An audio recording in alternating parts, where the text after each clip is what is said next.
Alright. Now we come to a testing of sequential circuits.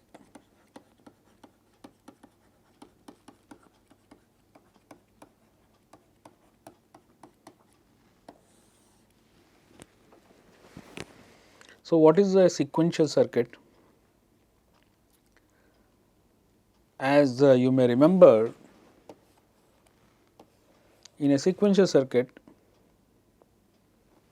there are some primary inputs, there are some primary outputs. In addition to that, there is a memory element.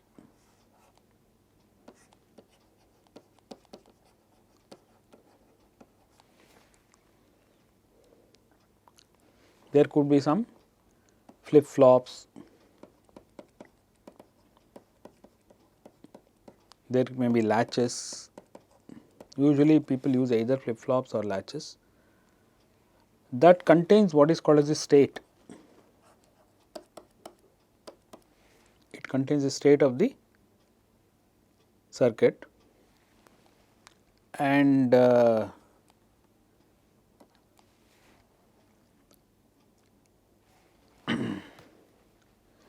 state is also the previous state is an input to the combinational logic.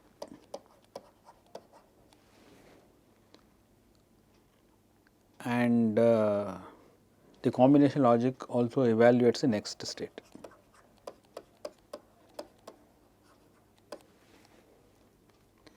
So, notice that the primary outputs are no more a function of only Pi. So, as soon as you give me the Pi, I may not be able to give you the primary output. Okay. It will depend on the previous state. Okay. So, PO is a function of Pi and previous state. They are not a function of only Pi.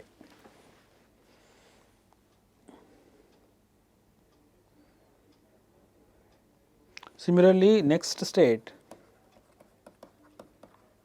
is a function of the Pi and previous state.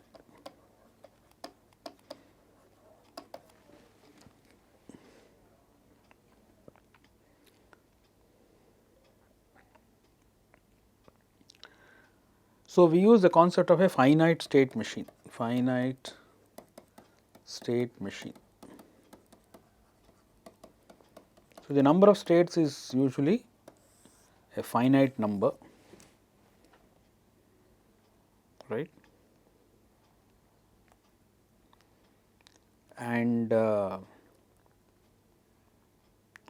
there may be states like S0, okay. When the primary input comes, we may change the state to S1 depending on the value of the primary input, and it may change to S0 or S1 or S2 and so on.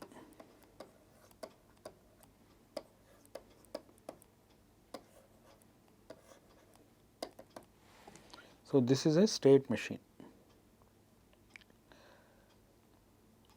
Let me explain this to a little bit.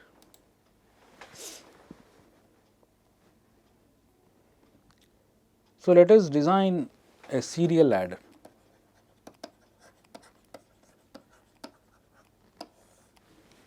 So, what is a serial ladder? It takes two bit streams as input and produces the sum of the bit stream here. So, for example, if I have given 1 0 1 1 0 1 etc.,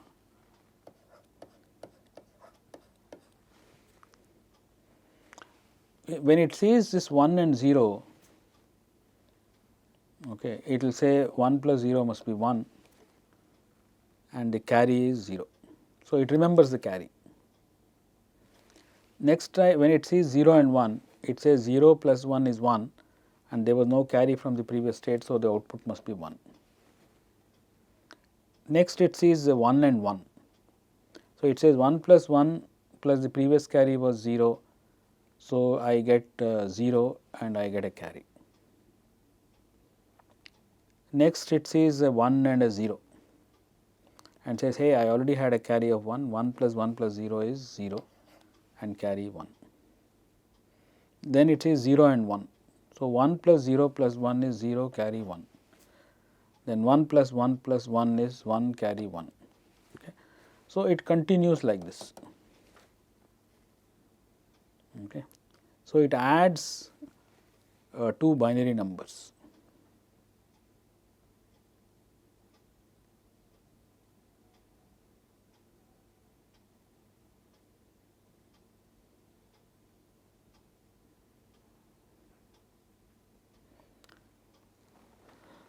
So, you will realize that maybe there are 2 states. One is when there is no carry and the other is when there is a carry. Make it slightly bigger. No carry and carry.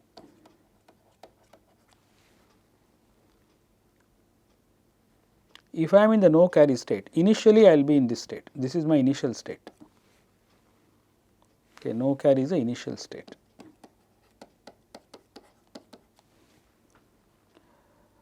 I can have 4 cases, that is x y can be 0 0, x y can be 0 1, x y can be 1 0 or x y can be 1 1. These are the 4 possibilities. If there is no carry and I get 0 0, that means I am adding 0 plus 0 plus 0. So, the sum is 0 and I should remain in the same state because no carry came. Here the sum is 1, but I remain in the same state. Here the sum is 1, but I remain in the same state. Carry plus 1 means the sum is 0, but the carry state we have to go. When I am in carry, again I can get 0 0, 0 1, 1 0 or 1 1. If my carry is 1 and I get 0 0, I have to absorb the carry, okay, and no new carry result. So, it will have to go back to this state and the output is 1.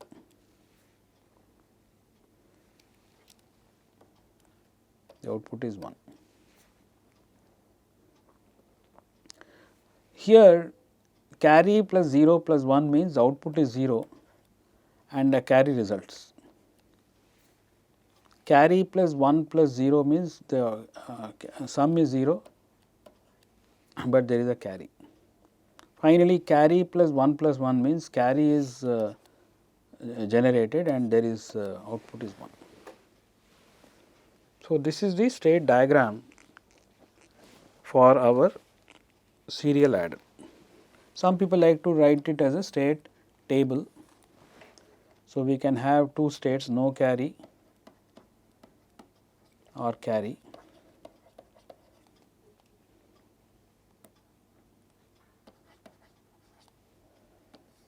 And x and y can take 2 values.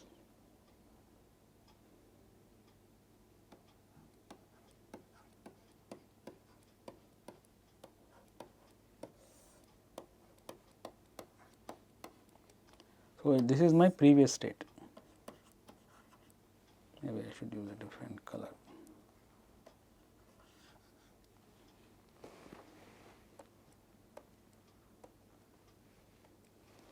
So, this is my previous state.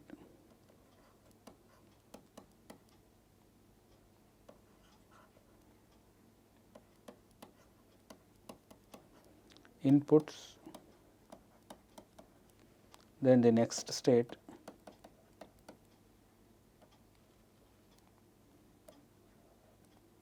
next state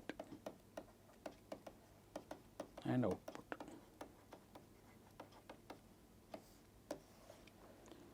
So, in this example there is no carry 0, no carry 1, no carry 1, carry 0. Similarly, carry here we have to absorb the carry and go to no carry.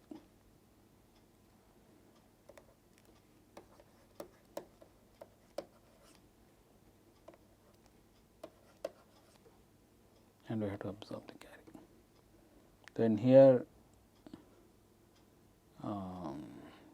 we remain in carry state, carry state, carry state, and here the thing is 0, 0 and 1.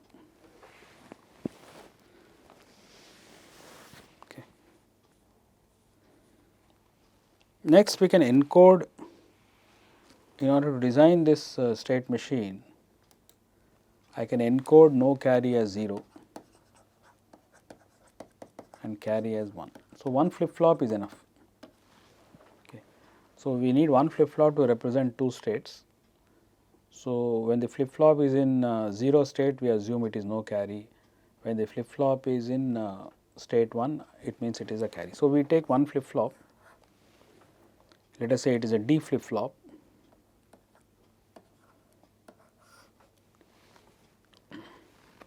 Then x and y, and there is some combinational logic, and this gives me sum and it gives me the next state, and this is a clock and reset. So, this is what I am trying to design. Okay.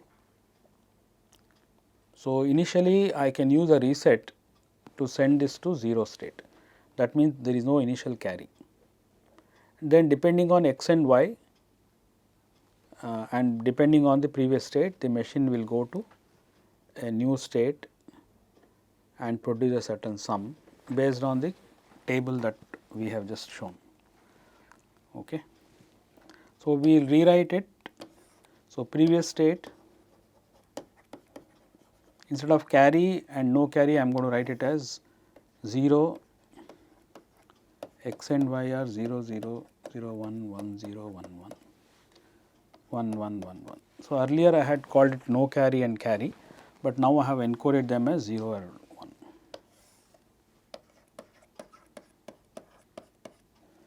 So, this is a sum and the next state.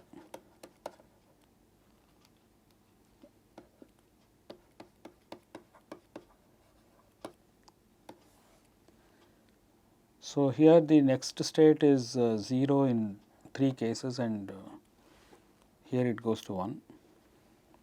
Here it goes to 0 and in all the other cases it is 1, right. Sum is 0 here, 1 here, 1 here, 0 here, and 1 here, 0 here, 0 here and 1 here. So, we can use a Karnaugh map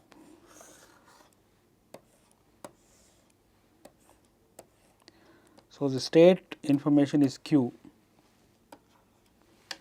and the next state is D. So, this is 0 1 0 0 0 1 1 1 1 0. So, we see the sum is here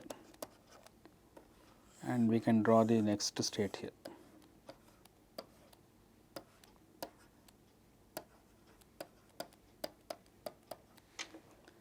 So, the sum is 0 1 1 0, 0 1 1 0 and 1 0 0 1, 1 0 0 1.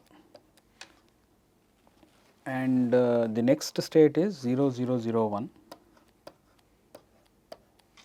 and 0 1 1 1. Okay.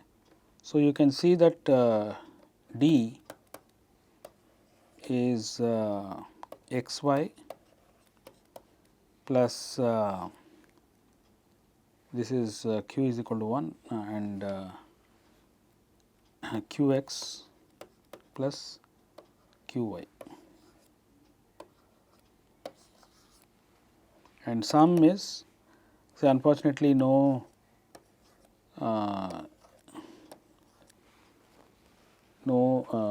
optimization is possible here. So, you will have to write all the terms. Okay. So, one is q bar x bar y plus q bar x y bar plus q x bar y bar plus q x y. Okay. So, this turns out to be the XOR of the 3. Okay. So, this is nothing but the XOR of. So, if you now rewrite this circuit, so we have an XOR gate and we have this xy plus. Okay.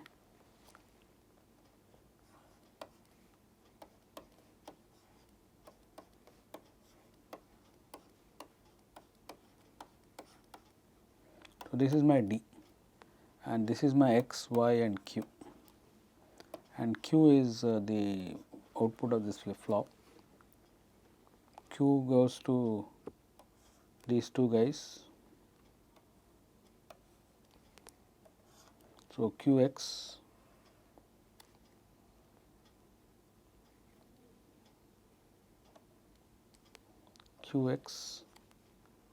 plus Qy and xy. This is x and this is y. Okay.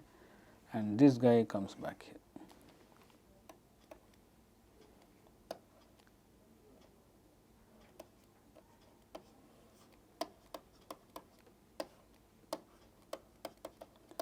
And some of you may have already recognized that this is nothing but your full adder. Okay. A full adder uses the sum is nothing but the XOR of x, y and incoming carry, and D is the carry. Okay. So, actually what we have done is we have just taken a full adder and then there is one state register, x and y are coming in, the input carry is stored here and D is nothing but the output carry.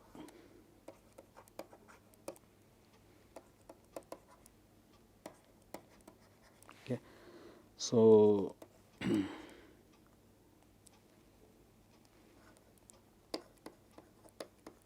so initially we reset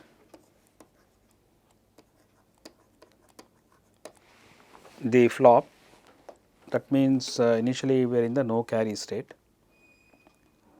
Then whenever x and y appear, the sum and the carry will be calculated. This carry will be loaded in the flip flop, so that the next addition will go correctly. Okay. So, that is how the serial adder is done. Okay. So, this is just to illustrate how any state machine or any sequential machine has a combinational logic, several primary inputs, maybe several primary outputs, and they will have flip flops like this.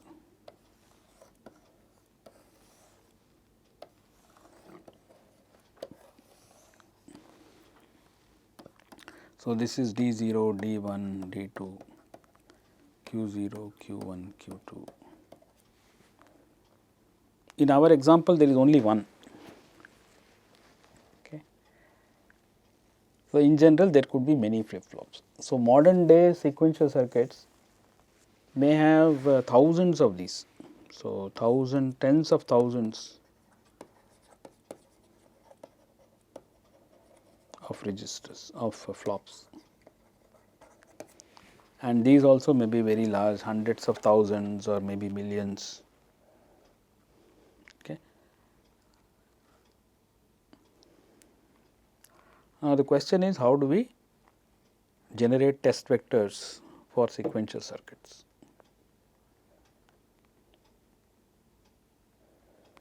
We know how to test the combinational circuits, right, but here is the problem. Okay. If you look at this as a combinational circuit, see these guys cannot be controlled by us, okay. They have to be controlled. The only thing we can do is we can reset the flops. So, I can set them to 0 0 0 if I want, but if you want me to set them to some arbitrary value, then I can't do that, right. If I say set this value to 1 0 1, okay, that is like saying take this machine to the state 1 0 1. I know how to take this machine to the initial state S 0 by resetting all the flops. Okay. I know how to take them to S 0, but how do I take them to S 5 directly? There may be a very complicated path S 0 to S 1, then S 2 and then S 3, then S 4. And when the number of flip flops is so large, if you want me to tell you how to take this circuit to S 5, it may be not at all easy.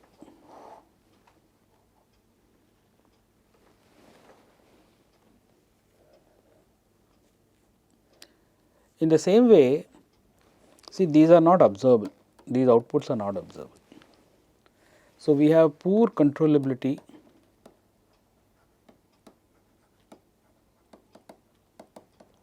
of a state, maybe we should say previous state,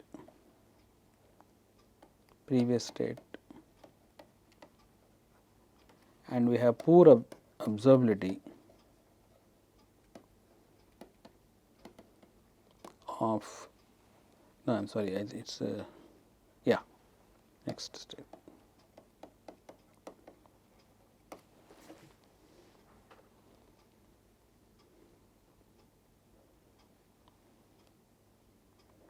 So, if you ask the D algorithm to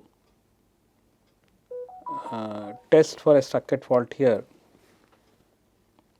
it may try to say, hey, set these to whatever 1 0 x, this x is no do not care, but it may send some of these guys to some values 1 0 1 1 or something like that. But how do I do that? How do I take the machine to an arbitrary state like that? Similarly, the D algorithm may say the D bar or D will get propagated here. Okay. How do I observe that? Right? I do not have the ability to observe the state information. If you say look, bring it out as an output, okay, that may be unacceptable. There may be a lot of such flip flops. I can't have hundreds of pins dedicated to observing the states. Okay. So, testing of state machines, testing of sequential circuits is a somewhat of a challenge. Okay. So, if the D algorithm says send the machine to state 0 1 1, okay, then you have to see how to get to 0 1 1, and in order to get to 0 1 1, you may have to go to some other state, and in order to get to that state you may have to go to another state. So, a number of clock cycles will be required to just to get you to that particular state, and again there is no guarantee that we can get there by using only the primary inputs. Okay. So, it is not possible. So, this is also a tough problem. Given a state machine, can you take this state machine to any to a given state?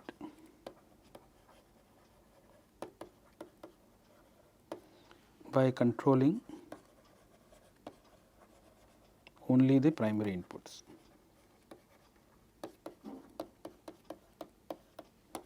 So, it turns out that this is a hard problem. Even to answer whether it is possible or not is a hard problem. Okay.